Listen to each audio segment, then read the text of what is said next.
नमस्कार सर, मैं आनंद। स्वागत है आपका फाइनेंशियल फ्रीडम पाने के सफ़र पर। दोस्तों, बहुत से लोग कह रहे थे कि मैं अपना पोर्टफोलियो दिखाऊं, तो मैं आपको बताऊं, मेरे म्यूचुअल फंड के 4 पोर्टफोलियो हैं। और ये 4 पोर्टफोलियो क्यों हैं? इसलिए हैं क्योंकि मैं अलग अलग पोर्टफोलियो में पैसे रख करके वहाँ पर इन्वेस्टमेंट करके अपने टैक्स को बचा सकता हूँ। अब आप कहेंगे 4 पोर्टफोलियो से टैक्स कैसे बचेगा? मेरे परिवार के 4 लोग यानी 4 पैन कार्ड पर 4 पोर्टफोलियो मैनेज करता हूँ। एक पोर्टफोलियो में आज आपको दिखाने वाला हूँ। अब आप कहेंगे कि ऐसा बेकार पोर्टफोलियो कैसे होगा, लेकिन उससे पहले मैं आपको बता दूँ, ऐसा बेकार पोर्टफोलियो या अच्छा पोर्टफोलियो सबके अपनी अपनी आवश्यकता के अनुसार होता है, सबके अपने रिस्क के आधार पर होता है। मैं एक कंजर्वेटिव इन्वेस्टर हूँ, मैं अपनी प्लानिंग के साथ करता हूँ, आप अपनी प्लानिंग के साथ कर सकते हैं। इसलिए हो सकता है कि मेरा पोर्टफोलियो आपको पसंद ना आए, लेकिन सबको मैं यही कहता हूँ कि अपने हिसाब से म्यूचुअल फंड में इन्वेस्ट करना चाहिए, अपने रिस्क को देखते हुए, अपने टाइम होराइजन को देखते हुए, अपनी उम्र को देखते हुए। तो मैं आज इस पोर्टफोलियो को दिखा रहा हूँ, एक पोर्टफोलियो को।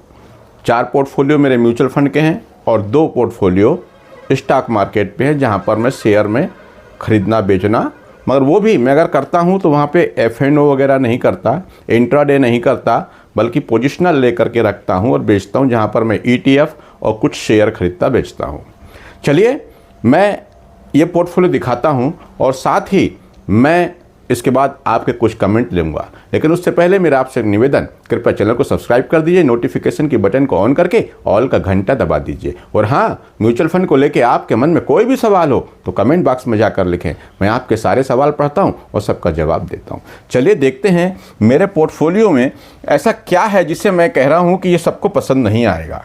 सबसे पहले तो मैं एक मेरा नया पोर्टफोलियो है जिसका मैं XIRR रिटर्न की बात करूं तो आज की स्थिति में आप देखेंगे 18.73% का रिटर्न मुझे दिख रहा है टोटल में।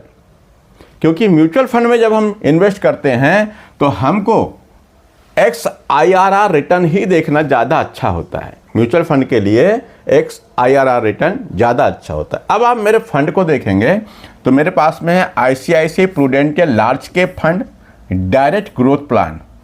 तो ये यहाँ पर 9.8% का XIRR दिखा रहा है, क्योंकि अभी कुछ दिन पहले ही मैंने इस म्यूचुअल फंड में एक बड़ा अमाउंट डाला है। और उसके बाद आप देखेंगे UTI index fund, UTI Nifty 50 index fund direct growth, यहाँ पर भी 19% से ज़्यादा का return. Motilal Oswal Nifty bank, ये भी इंडेक्स फंड, यहाँ पर भी 17.5% से ज़्यादा का रिटर्न। अब इसके कुछ लोग कहेंगे कि इतने सारे इंडेक्स फंड, पर मैंने जैसे कि कहा, सबको अपने अपने स्टाइल से इन्वेस्ट करना चाहिए।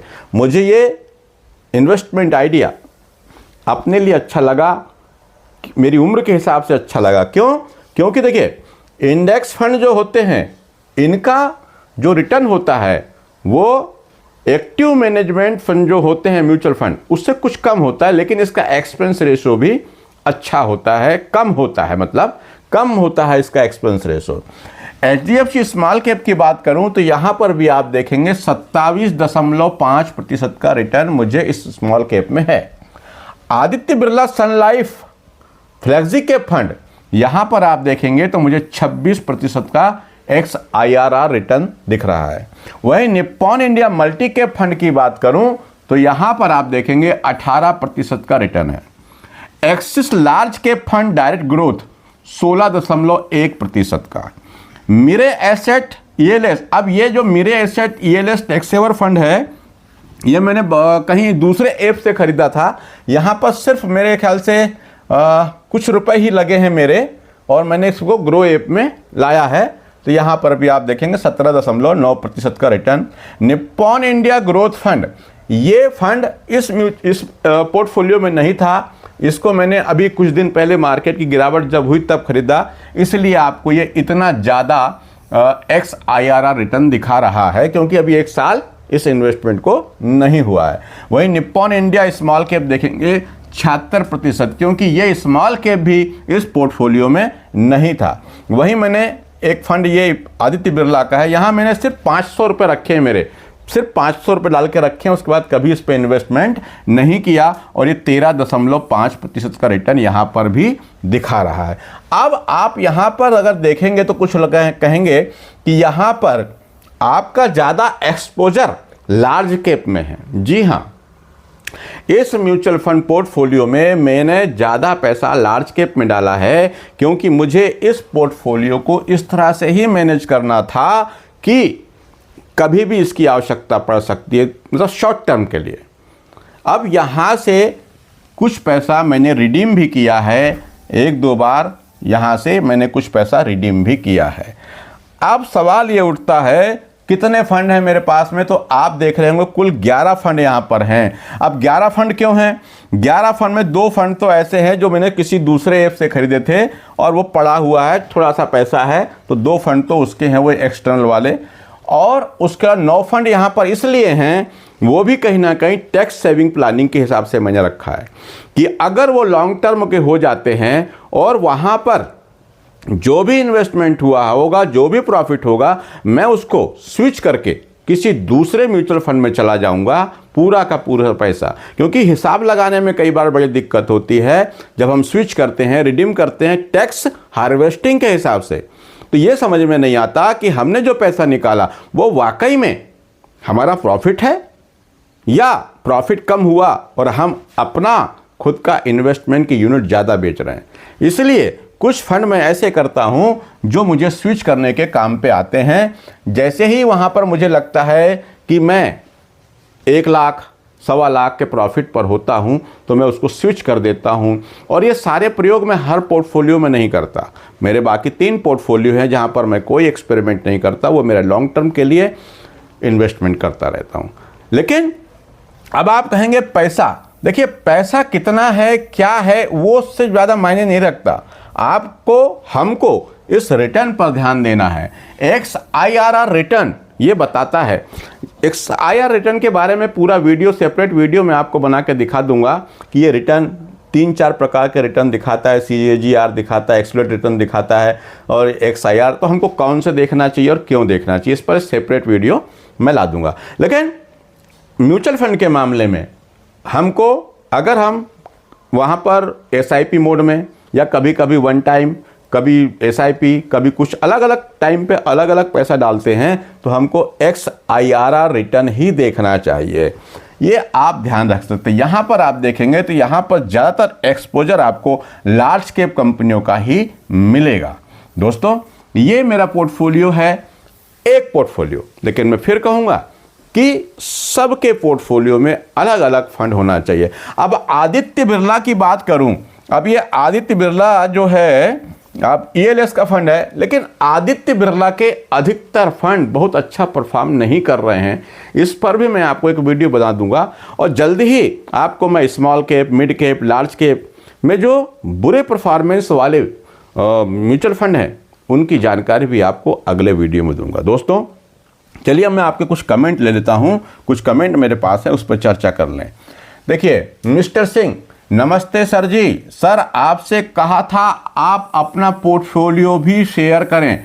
देखिए मिस्टर सिंह सर, मेरे पोर्टफोलियो पर और भी कई वीडियो हैं। अभी आपकी बात पर मैंने ये वीडियो बना दिया, लेकिन हर बार मैं अलग अलग पोर्टफोलियो में आपको दिखाऊंगा। एक पोर्टफोलियो आपको दिखाया है। अगले कमेंट पे आते हैं विपिन यादव सर, लिखते हैं सर नमस्कार, वीडियो बहुत दिनों बाद आ रहा है।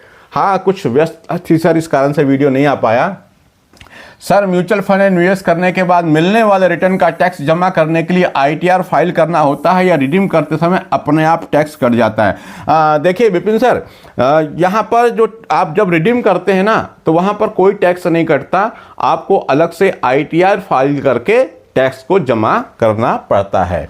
अगले कमेंट पे आते हैं बेरोजगार सर। अब ये देखिए, ये बेरोजगार हैं, लेकिन उसके बाद भी कितना अच्छा पोर्टफोलियो मैनेज कर रहे हैं, म्यूचुअल फंड में SIP कर रहे हैं, और क्या कह रहे हैं? बेरोजगार।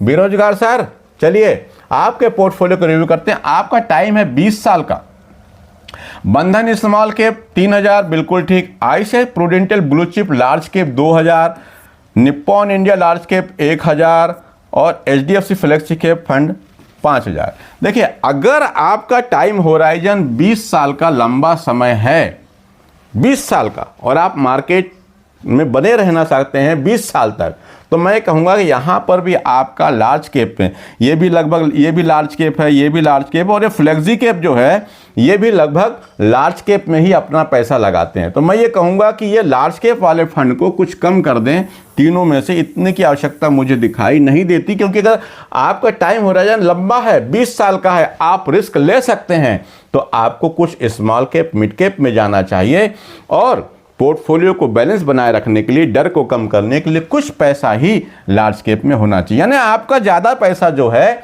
अगर समय 20 साल दे रहे हैं तो की बात कर रहा हूं, और मार्केट से आपको डर नहीं लगता, मार्केट की गिरावट में आप भाग नहीं जाएंगे, तो मैं कहूँगा कि आपका एक्सपोजर स्मॉल कैप में सबसे ज़्यादा होना चाहिए, उसके बाद मिड कैप में होना चाहिए, और फिर लार्ज कैप और फ्लेक्सी कैप में होना चाहिए। परसेंटेज के हिसाब से आप इस तरह से इसको मैनेज करें।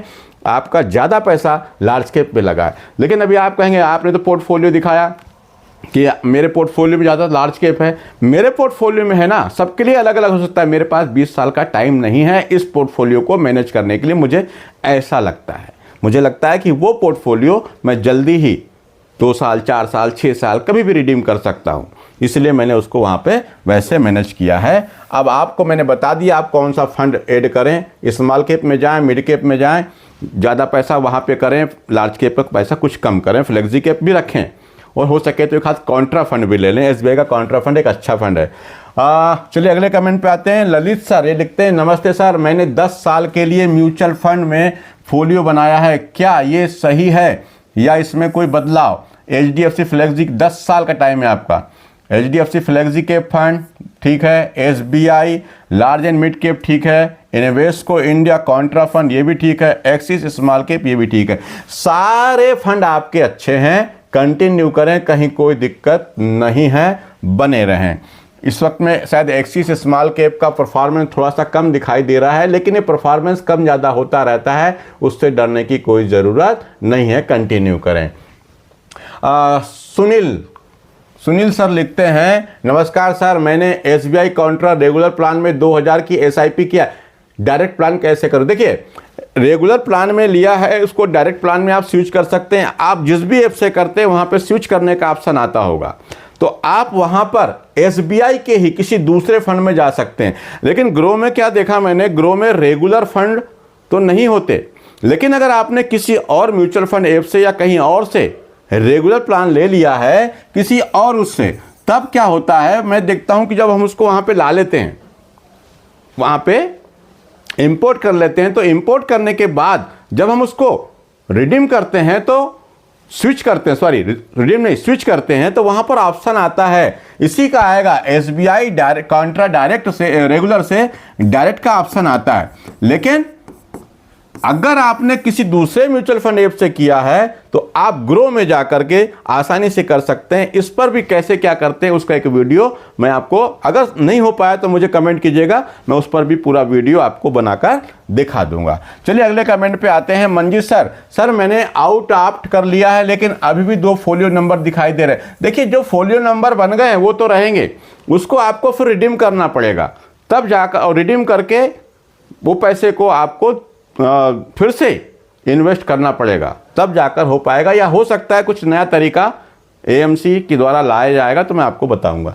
चलिए अगले कमेंट पे आते हैं। एसबीआई एनर्जी अपॉर्चुनिटी फंड को एसबीआई कॉन्ट्रा फंड बिल्कुल कर सकते हैं sir. Sarvesh Maurya ji, Contra fund एक अच्छा फंड है। ये एनर्जी फंड जो है ना, ये भी एक अच्छा फंड है, अच्छा रिटर्न दिया है। लेकिन मैं क्या कहता हूं कि ये जो सेक्टोरल और थीमेटिक फंड होते हैं ना, इनकी ना थीम समझ में आती है ना कुछ समझ में आता, तो कई बार ऐसा होता है कि हमको अगर लॉन्ग टर्म के लिए इन्वेस्ट करना है तो हम क्यों मगजमारी में करें। अरे इतने 600, 700, 800 प्रकार के म्यूचुअल फंड बाजार में पड़े हुए, कहाँ कहाँ इन्वेस्ट करेंगे हम? तो क्यों ना हम ब्रॉडर मार्केट में इन्वेस्ट करें, small cap, large cap, mid cap, Contra, flexi cap, ऐसे फंड में इन्वेस्ट कर दें। यहाँ पर भी तो फंड मैनेजर इन सब कंपनियों के स्टॉक खरीदता है ना, उसके पोर्टफोलियो में तो होती है ना एनर्जी के स्टॉक, ट्रांसपोर्टेशन के स्टॉक, या और भी सभी सेक्टर के स्टॉक में पैसा लगाता है फंड मैनेजर, उसको करने दें।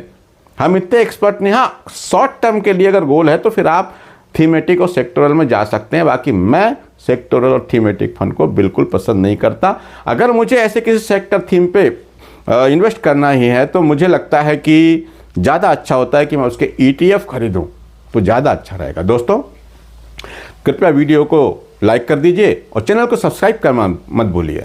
और म्यूचुअल फंड को लेकर आपके मन में कोई भी सवाल हो तो कमेंट बॉक्स में जाकर लिखें। मैं आपके सारे सवाल पढ़ता हूं और कोशिश करता हूं कि आपके सारे सवालों के जवाब दे पाऊं। आज के लिए इतना ही। नमस्कार, जय हिंद।